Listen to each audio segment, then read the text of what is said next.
आप सभी को मेरा नमस्कार। हम फिर से आए हैं यहाँ पे नए पाठ के साथ, जो कि है हमारा गुरु दक्षिणा। तो आइए शुरू करते हैं। शिक्षा समाप्त होने पर एक शिष्य अपने गुरु को गुरु दक्षिणा भेंट करने पहुंचा। ठीक है, जैसे यहाँ पे बताया गया है कि जो शिष्य है उसकी जो शिक्षा है वो पूरी हो जाती है और वो उसके लिए गुरु दक्षिणा देने अपने गुरुजी के पास पहुंचता है। तो शिष्य जाके अपने गुरुजी को प्रणाम करता है। तो गुरुजी कहते हैं, अरे तुम कब आए और यह क्या लाए हो। ठीक है, तो शिष्य कहता है, गुरुदेव एक छोटी सी भेंट लाया हूँ। तो गुरुजी पूछते हैं कि क्या भेंट लाए हो। शिष्य कहता है, गुरुजी मैं आपके लिए लौंग लाया हूँ। गुरु, इतनी अच्छी शिक्षा देने का क्या यही पुरस्कार है।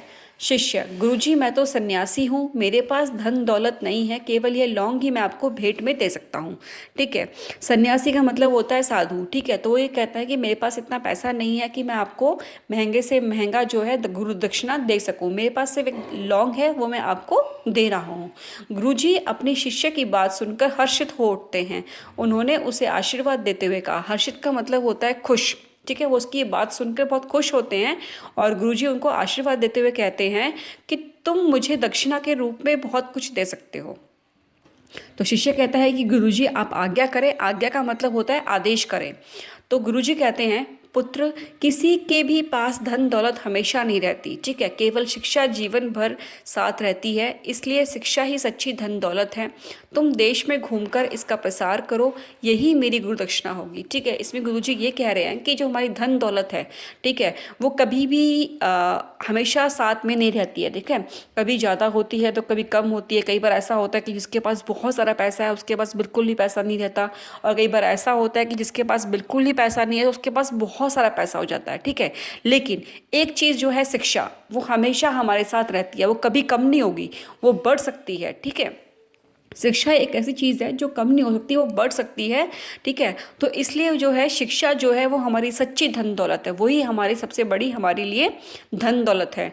तो तुम्हें देश में घूमकर इसका प्रसार करना होगा। प्रसार का मतलब होता है इस बात को फैलाना होगा कि हमें जो शिक्षा है वो हमें लेनी चाहिए, क्योंकि उससे बड़ी दौलत दुनिया में कुछ भी नहीं है। ठीक है, तो गुरुजी कहते हैं कि यही जो है मेरी गुरु दक्षिणा होगी। उसके बाद जो शिष्य है वो कहता है कि जी गुरुदेव, अब मैं समझ गया हूँ कि वास्तव में जो शिक्षित है वही असली धनवान है। ठीक है, तो जो शिष्य है वो अपने गुरुजी से कहता है कि अब मुझे बात समझ में आ गई है कि जिसके पास अच्छी शिक्षा है, ठीक है, तो वही उसके पास सच्ची धन दौलत है और वही इंसान जो है धनवान है। ठीक है, पैसे वाला है। तो कहता है कि अब मैं देश में घूमकर शिक्षा का सभी लोगों तक पहुंचाऊंगा। ठीक है, तो वो कहता है कि अब मैं लोगों तक इसका बात का प्रसार करूंगा कि जो शिक्षा है वो बहुत ज़रूरी है और वही हमारी सच्ची धन दौलत है। ठीक है, यह कहकर जो है शिष्य वहाँ से गुरुदेव का आशीर्वाद लेकर चला जाता है। ठीक है, तो इस पाठ से हमने क्या सीखा। इस पाठ से हमने ये सीखा है कि हमें हमेशा अपने गुरु की आज्ञा का पालन करना चाहिए। ठीक है, और शिक्षा का महत्व जाना। ठीक है, यानी कि हमने ये जाना कि हमें आज के टाइम पे सबसे बड़ी हमारी धन दौलत है वो हमारी क्या है, शिक्षा है। अगर आपके पास शिक्षा है तो आपके पास सब कुछ है, अगर आपके पास शिक्षा नहीं है तो आपके पास कुछ भी नहीं है। ठीक है, तो इसलिए हमें जो शिक्षा है उसको सही ढंग से ग्रहण करना चाहिए, उसकी इज्जत करनी चाहिए, उसको सही ढंग से हमें करना चाहिए। उसी तरह से हमें अपने गुरु की आज्ञा का भी पालन करना चाहिए। ठीक है, तो आई होप कि आपको ये पाठ है ये आपको समझ में आ गया होगा। धन्यवाद।